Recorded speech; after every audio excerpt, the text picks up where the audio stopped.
मेरे जिदा खुदा के कलाम को कानों से सुन लेना ही काफ़ी नहीं है, बल्कि खुदा का कलाम हमसे गुजारिश है, इल्तमास नहीं करता। अपने खुदा का कलाम चाहता है कि हम उसे अपने दिल के सच्चाई से दिलों में कबूल करें।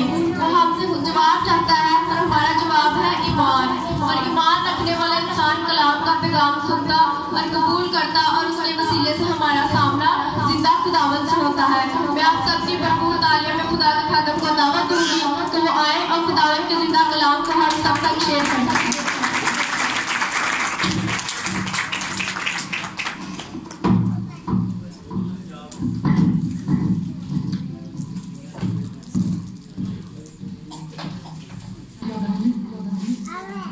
खुदावन में आप सबकी सलामती हो।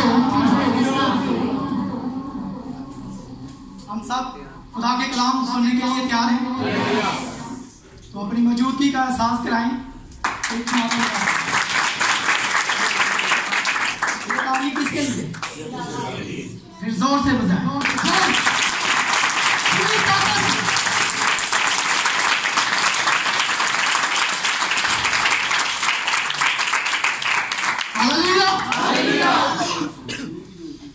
आज जो हमारा मजमून है रूहानी बेदारी बढ़ाने में, बढ़ने में हमें जरूरत है, बढ़ाने में जरूरत है। रूहानी बेदारी हमें बढ़ाने की जरूरत है। आज हम खुदा के कलाम से देखेंगे कि हमारे अंदर कितनी रूहानी बेदारी होनी चाहिए। इतनी सी या इतनी सी? जवाब नहीं मिल रहा मुझे। इतनी सी होनी चाहिए? बहुत ज्यादा। इतनी सी या इतनी सी? आज हम खुदा के कलाम से देखेंगे कि कितनी हमारे अंदर रूहानी बेदारी होनी चाहिए। ये खुदा का कलाम हमें बताए। उससे पहले जैसा कि आपको हम सबको पता है कि 2022 हमारी जिंदगी में शुरू हो चुका है। 21 में हो सकता है हम बेदार हों, लेकिन जरूरत है कि 2022 में हमने कितना बेदार होना और कितना अपने आप को बढ़ाना है। आज खुदा के कलाम से ये देखेंगे। हमने नए साल की इबादत में यहाँ पर कौन कौन मौजूद था? वो अपना हाथ दिखाए जो नए साल की इबादत में मिले। पूरा बुलंद हाथ दिखाएं। मैं अक्सर बताता हूँ कि ऊपर से यीशु ने खींच नहीं लेना, आपको बरकत ही देनी है। पूरा हाथ दिखाएं कि जो नए साल की इबादत में मौजूद। अब वो दिखाएं जो नहीं थे, नए साल की इबादत में नहीं यहाँ पर मौजूद। चले ठीक है, कम है जो नए साल की इबादत में नहीं थे और ज्यादा वो हैं जो नए साल की इबादत में शरीक थे, मौजूद थे। खुदा के आवाज सुनने के लिए, प्रस्तुत करने के लिए, इबादत करने के लिए यहाँ पर मौजूद थे। लेकिन कितने लोग हैं जो नए साल की इबादत के मजमून को, खुदा के खादम से टॉपिक को सुना था, वो याद हो?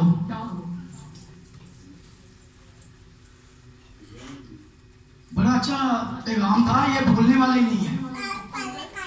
खुदा हमसे कभी भी दस्तक नहीं जी, खुदा हमारे, ये मजमून था, ये तो भूलने नहीं चाहिए।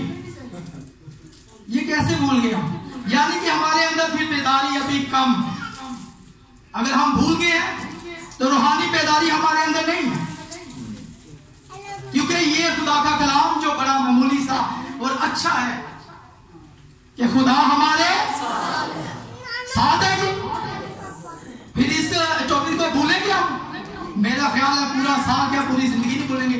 खुदा हमारे जी, इसको याद रखना बहुत जरूरी है। खुदा तो हमारे साथ होता है, लेकिन हम खुदा के साथ नहीं रहते। हम अपनी बेदारी को खत्म कर देते हैं, या चर्च से जाते हुए भूल जाते हैं कि क्या सुना, क्या किया, क्या करना चाहिए, फिर दुनियादारी की फिक्रों में रहते हैं। लेकिन ऐसा नहीं होना चाहिए। जो खुदा के बंदे, आज खुदा के कलाम में से हम जब देखेंगे कि वो लोग हैं जो अपनी जिंदगी खुदा को दे देते हैं, फिर उनकी जिंदगी कैसी होती है और वो क्या चाहते हैं खुदा से, और खुदा उनसे क्या चाहता है। और बेदारी कैसे हमारे अंदर कायम रह सकती है। आज हमने इस बात से खुदा के कलाम से जानना है, खुदा के कलाम से पढ़ना है, सुनना है और फिर इसको अपनी जिंदगी में शामिल करना है। जब शामिल करेंगे यकीनन बरकत पाएंगे।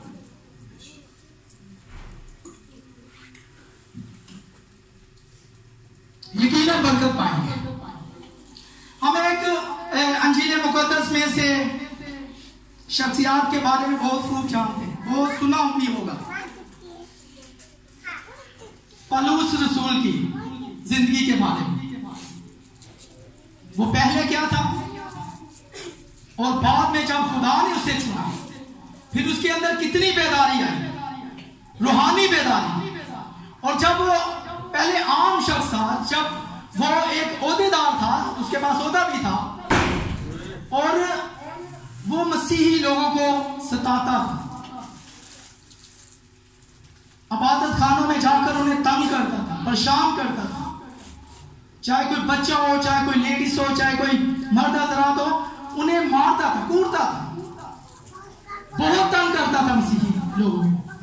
लेकिन जब खुदावंद यीशु मसीह में वो जिंदगी गुजारने लगा, तो फिर वो एक रसूल बना, एक खादम बना, जिसकी मिसालें हमें खुदा के कलाम में से मिलती। तो वो कैसा खादम बना, उसके अंदर कैसी रूहानी बेदारी आई कि उसने गैर कौमों में जाकर, लोगों में जाकर, कलीसियों में जाकर, मुल्कों में जाकर, शहरों में जाकर, गलियों में जाकर, कूचों में जाकर खुदा की मनादी की। ये उसकी बेदारी थी मसीह के लिए, रूहानी बेदारी। और आज खुदावंद यीशु हमसे यही चाहता है कि मेरे लोग ऐसे बेदार हो कि जब मैं आऊं तो वो उठकर इस्तकबाल करने वाले बने, हवा में उठकर इस्तकबाल करने वाले। ऐसी बेदारी हमारे अंदर है। लेकिन मैं देखता हूं कि आज ही मैंने देखा, जो बहन मीटिंग चला रही थी, उन्होंने इल्फाज कहा कि जमात में से जिस किसी को रूह भारता है वो दुआ में रहे। चंद सेकंड कलीसिया खामोश हो गई और सब सोचने लगे कौन करेगा दुआ। ये बेदारी नहीं है, मसीह की कलीसिया में ये बेदारी नहीं होनी चाहिए। बल्कि जब ऐसा बोल जो मीटिंग लीड करने वाला बेटा या बेटी कहे, तो हमारे अंदर इतनी बेदारी हो कि 6-7 ज़बानें यकदम बोले, ताकि जितनी बेदारी आप बोलेंगे नजर आएगी। यहां पे कलीसिया बेदार है। जरूरी नहीं है कि इंतजार करते रहे कि कोई दूसरे ही कर दे, इसके साथ बेदारी नहीं आने वाली। बेदारी तब आएगी जब हम जोश से भरे होंगे, अपने अंदर इस कैफियत को रखेंगे कि मुझे आवाज पड़ी है खुदावन की, तो मैं जल्द उसे छुड़ाऊं। ऐसी बेदारी अपने अंदर लाने की जरूरत है। और रूहानी काम है, बहुत करने की जरूरत है, फिर बेदारी हमारे अंदर बढ़ती जाएगी। जब हम बढ़ाएंगे ना, आप देखते हैं 2021 का साल गुजर गया, वो दोबारा वापस नहीं आने वाला हमारी जिंदगी में। और इस बात से भी खुश ना हुआ करें कि हमारी जिंदगी में नया साल आ गया है, वाजी को, बल्कि अपने अंदर पिछले साल से इस साल में ज्यादा बेदारी में रहने की अपने अंदर सलाहियत लाएं, जरूरत लाएं, ताकि खुदा को पसंद है। अगर 2021 में थोड़ी सी बेदारी है तो जरूरत समझें कि खुदा ने ये हमें नया साल बख्शा है, तो हम उसमें ज्यादा बेदार हैं। हम कुछ करना भूल गए हैं खुदा के लिए, तो शुक्र अदा करें कि खुदा ने हमें 2022 भी दिया है। लेकिन इस बात से ये तवक्को ना रखें कि हो सकता है हमें 23 वाला साल मिले ही ना, क्योंकि जब से हम पैदा हुए हैं ना, तब से हमारा एक एक मिनट, एक एक सेकंड कम हो रहा,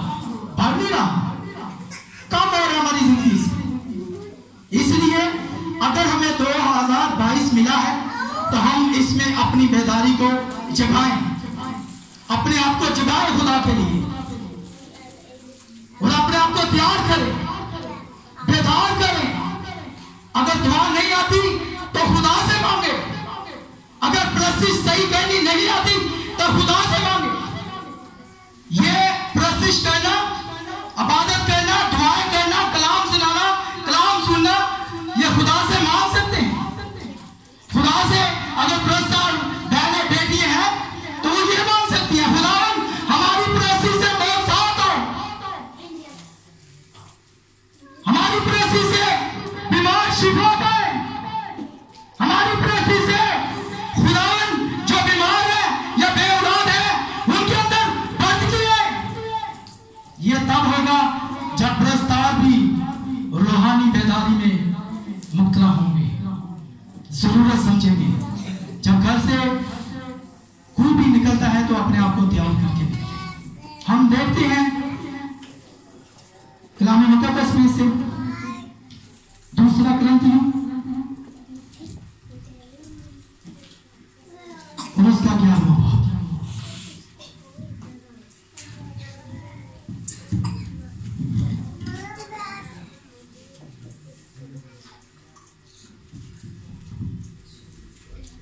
इसमें हम देखेंगे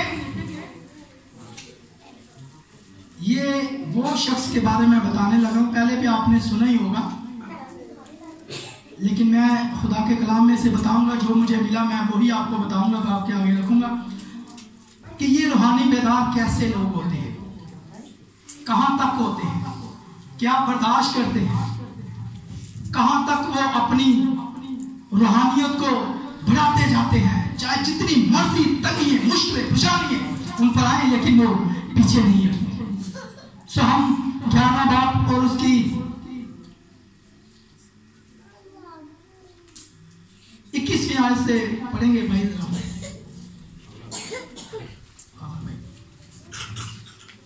ये वो शख्स के बारे में बताने लगा हूं जो कि मसीह को पहले मसीह लोगों को सताता था, मारता था, लेकिन जब उसके अंदर रूहानी बेदारी आ गई, खुदा की ब्लेसिंग उसके अंदर आ गई, तो वो फिर किस हद तक खिदमत को अंजाम दिया। जी 11 बाब और उसकी 21 आयत। दूसरा ग्रंथियों 11 बाब और 21 आयत।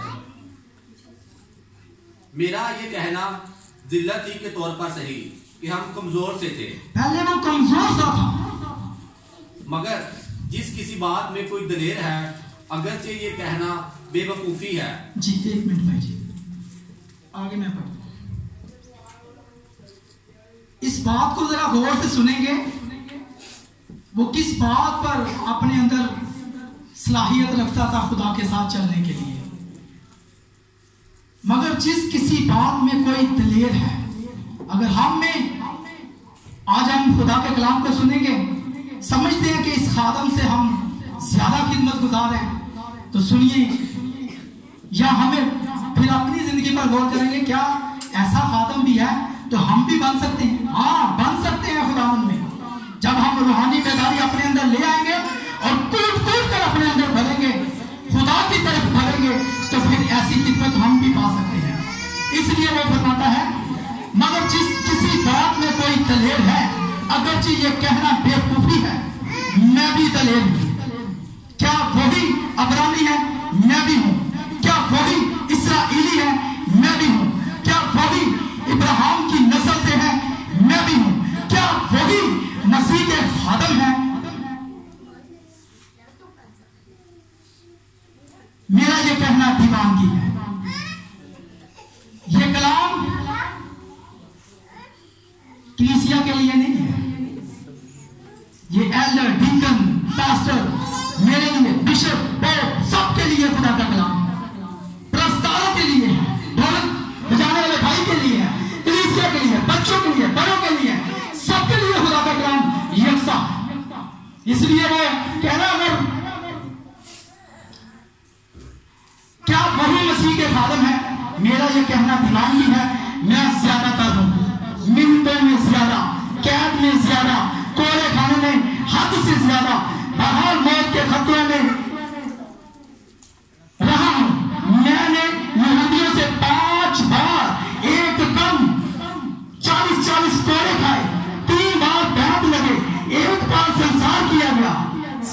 संसार किया। संसार करना जानते हैं हम सब, जो पत्थर से मारे जाते हैं उनको पत्थर मार मार के जब तक मार नहीं जाता उसे पत्थर मारना नहीं छोड़ते। ये अपनी हिकमत गिना रहा है, इसके अंदर खुदा की रूहानी बेदारी थी, इसलिए वो पत्थर खा रहा है, मर भी रहा है, फिर भी हिकमत से पीछे नहीं हटा। एक बार संसार किया गया, 3 बार जहाज उल्टने की बला में पड़ा। आजकल के जो जहाज है ना, समुद्री जहाज, उनका सफर करें तो पता नहीं चलता कि मुझे कोई हला भी रहा है कि नहीं। अगर उधर चाय भी पड़ी हुई तो वो भी नहीं हिल सकती, वो भी बड़े सुकून से खाता भी। लेकिन जो जबकि ये पलूस रसूल खुदा के खादम की बात कर रहे हैं, तब जहाज लहरों में ऐसे छलांगे लगाते और ऐसे पता चलता था कि अब ही हम खत्म होने वाले हैं। इसलिए उसने बताया है कि 3 मरतबा जहाज उल्टने की बला में पड़ा, एक रात दिन समुद्र में काटा। मैंने बदहाल सफर में, दरियाओं के खतरों में, डाकुओं के खतरों में, डाकुओं के खतरों में भी दरियाओं को पार करते हुए, चाहे दरिया बड़ा हो, चाहे वो छोटा हो, चाहे पानी तेज हो, चाहे पानी आस्था हो, वो उसमें से भी गुजरकर खुदा की खिदमत करता रहा है। ये है रूहानी बेदारी अपने अंदर रखने की। समुद्र के खतरों में, झूठे भाइयों के खतरों में, झूठे भाइयों के खतरों में, जो खिदमत गुजार भाइयों के खिलाफ होते हैं, वो तरह तरह की बातें कसते हैं। ये तो फ्लो करता है पास्टर, ये पास्टर ने इस बात से गलत किया, इस बात में कमी की है, ऐसा नहीं करना चाहिए, वैसा नहीं करना चाहिए। ये वो है जो खुदा के खादमों को नुक्ताचीनी करते हैं। ऐसे भाई भी उनको दरपेश थे, उनको बातें करते रहते थे, लेकिन वो फिर भी खिदमत से पीछे नहीं हटा। रूहानी बेदारी उसमें और ज्यादा बढ़ती गई। जैसे जैसे वो इस मुश्किलों से निकलता रहा, रूहानी बेदारी उसमें और ज्यादा बढ़ती रही।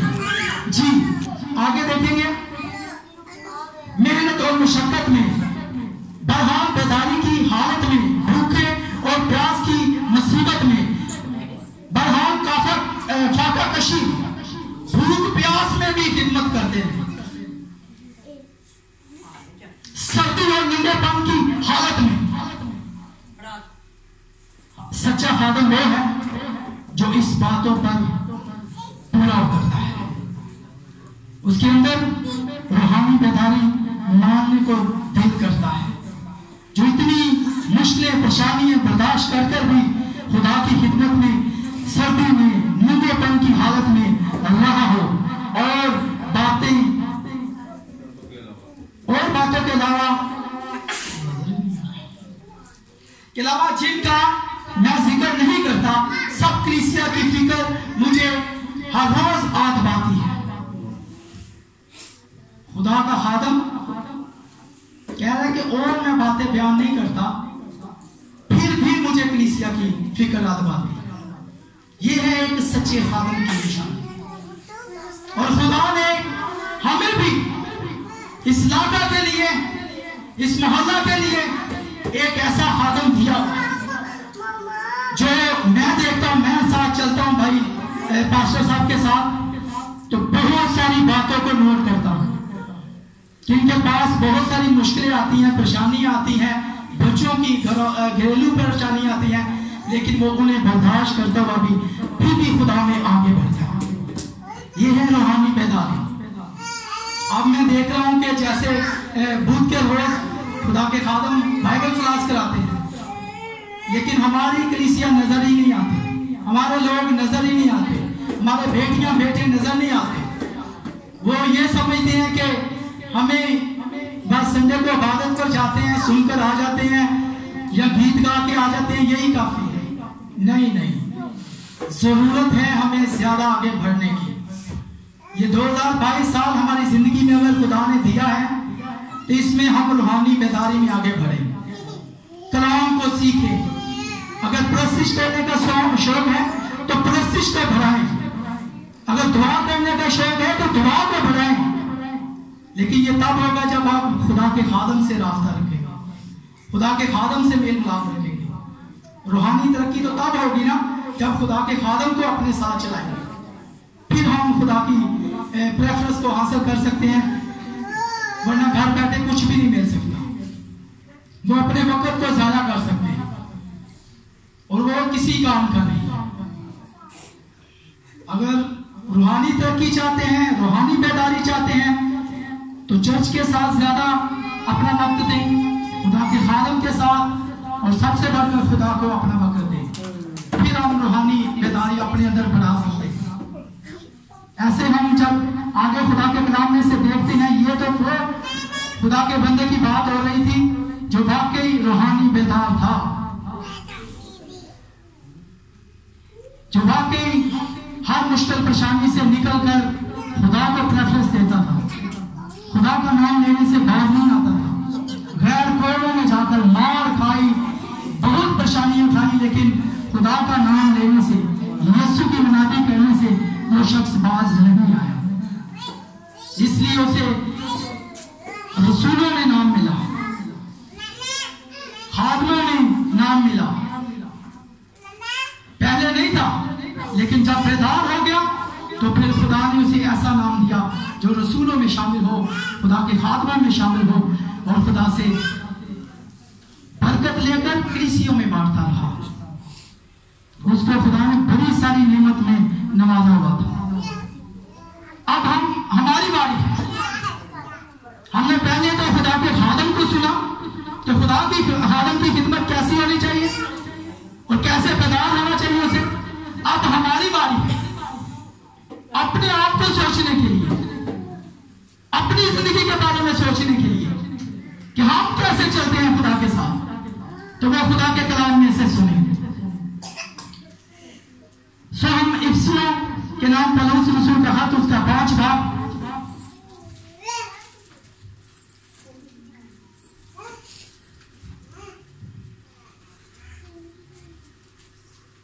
और उसकी 14 आयत अगर पढ़ते हैं तो वो उसमें यही लिखा है।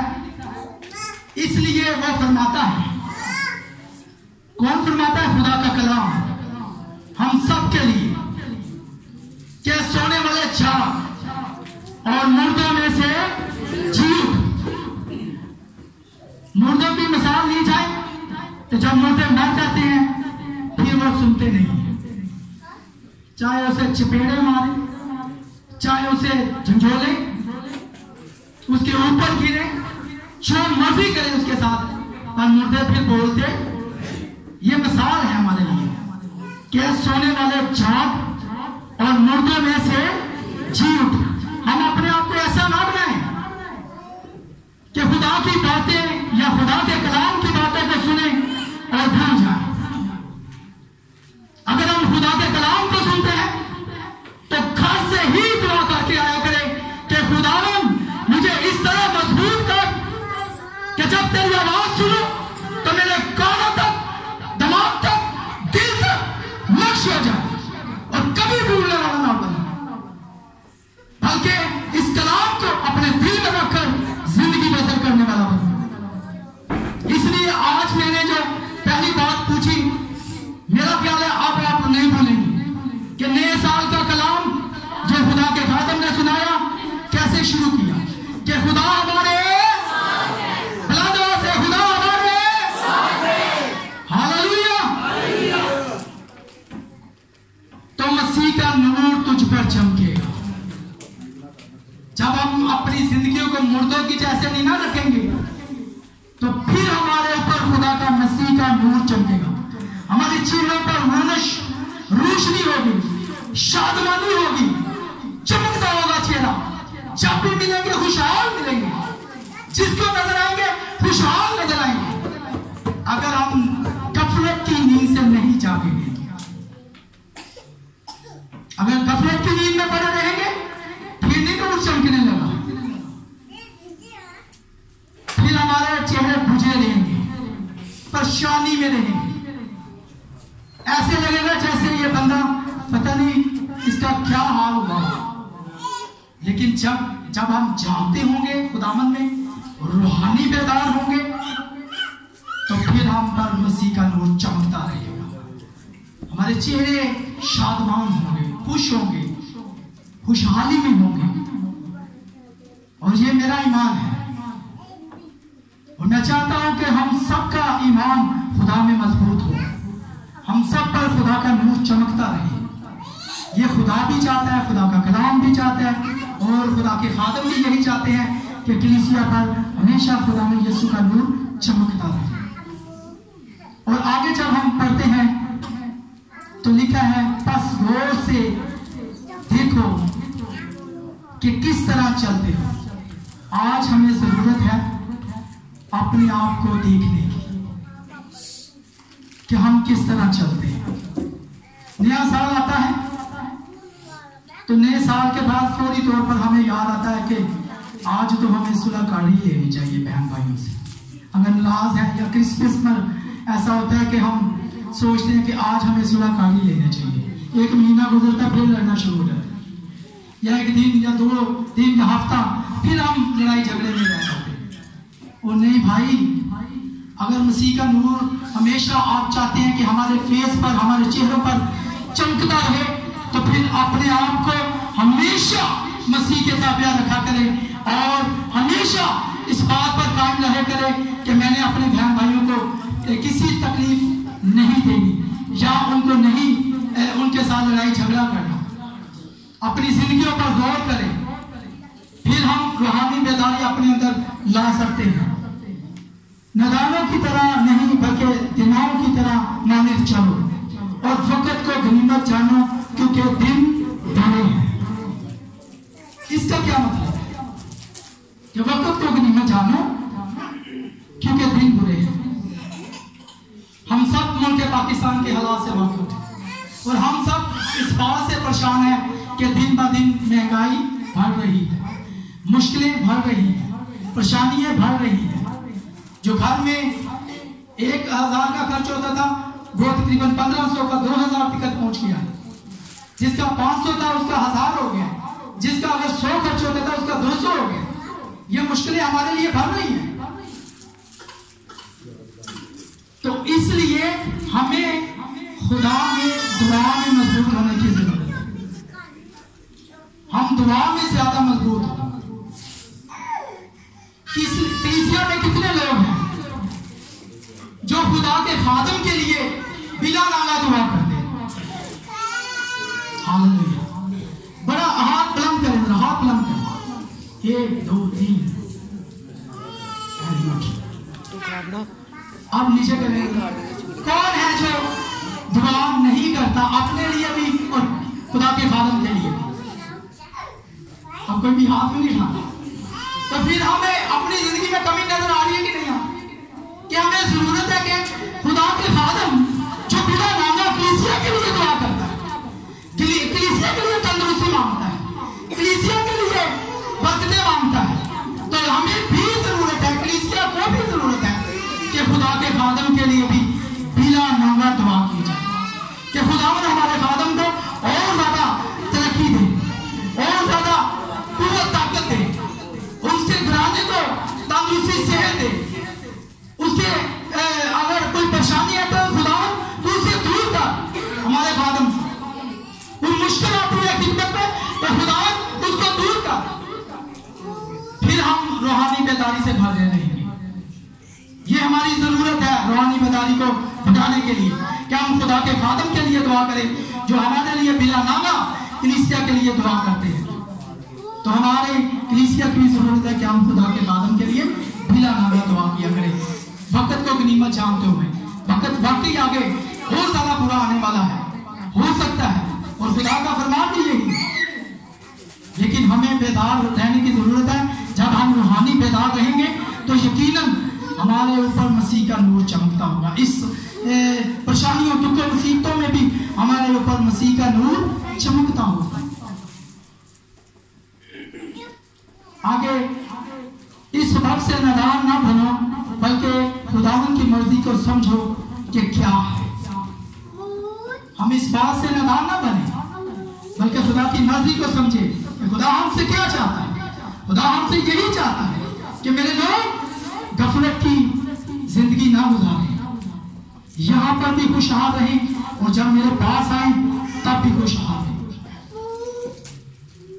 हमें जरूरत है कि हम अपने आप को ज्यादा से ज्यादा बेदार करते जाएं, दुआ में मजबूत करते जाएं, प्रस्तिश में मजबूत करते जाएं और कलाम पढ़ने में, कलाम सुनने में, कलाम सुनाने में मजबूत होते जाएं और शराब में मतवाले ना हो, क्योंकि इससे बदचलनी वाकया होती है, बल्कि रूह से ममूर होते जाएं।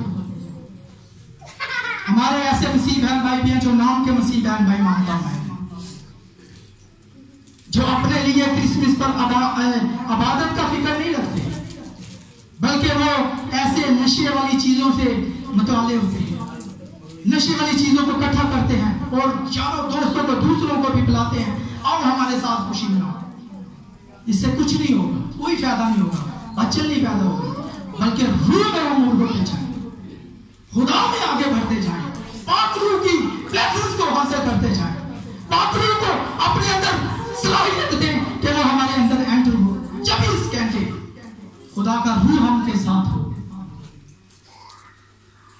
और आपस में मलामी और गीत और रूहानी गजलें गाया करो और दिल से खुदा के लिए गाते बजाते रहा करो।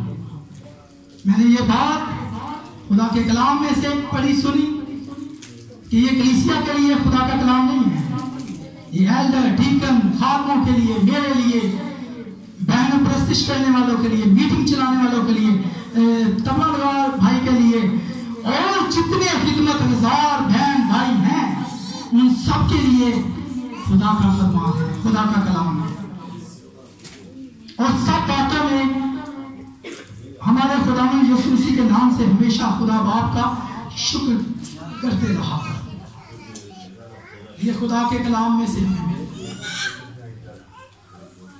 ये खुदा के कलाम में से हम पा रहे हैं।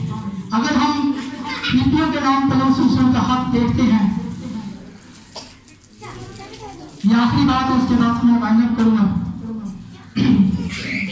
मैंने आपसे पहले भी पूछा था कि हमने अपने अंदर कितनी बेदारी लाई है, इतनी या इतनी, बहुत ज्यादा से भी ज्यादा। खुदा का कलाम हमें क्या कहता है कि कितनी बेदारी हम अपने अंदर लाए और इस बात को अपने दिल पर लिख ले, तब हम बेदारी को बढ़ाते रहेंगे, तब हमारे पर खुदा का नूर चमकता रहेगा। जब हम बेदार रहेंगे, रूहानी बेदार, हर काम में रूहानी सलाहियत हासिल करेंगे, तो फिर आखिर में हमें क्या मुकाम मिलना है या क्या, कहां तक हमें पहुंचना है इस बेदारी को लेकर। खुदा का कलाम कहता है फिलिपियों के खत में से 3 बात और उसकी क्या है। ये बड़ी खास बात है, इसको सुनना है, ये बड़ी खास बात है, आखिरी बात बड़ी खास है।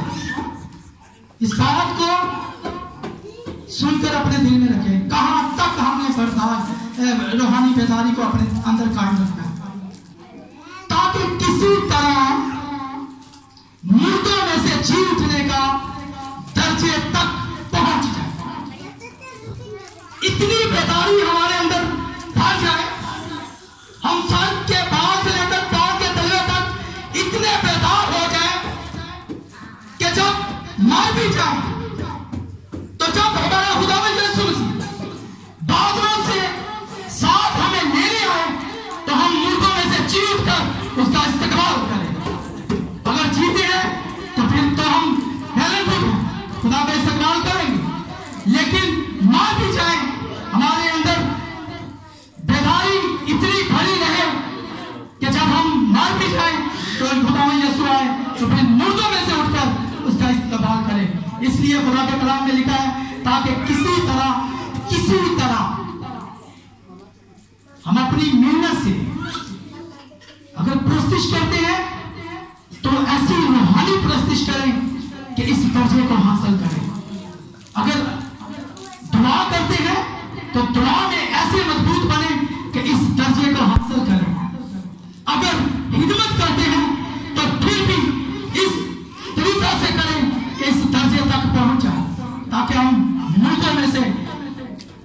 उठ जाने का दर्जा हासिल करें, तब जब हमारा खुदा यीशु मसीह आए। खुदा के पाक कलाम पढ़े और सुने जाने पर खुदा की बरकत और खुदा का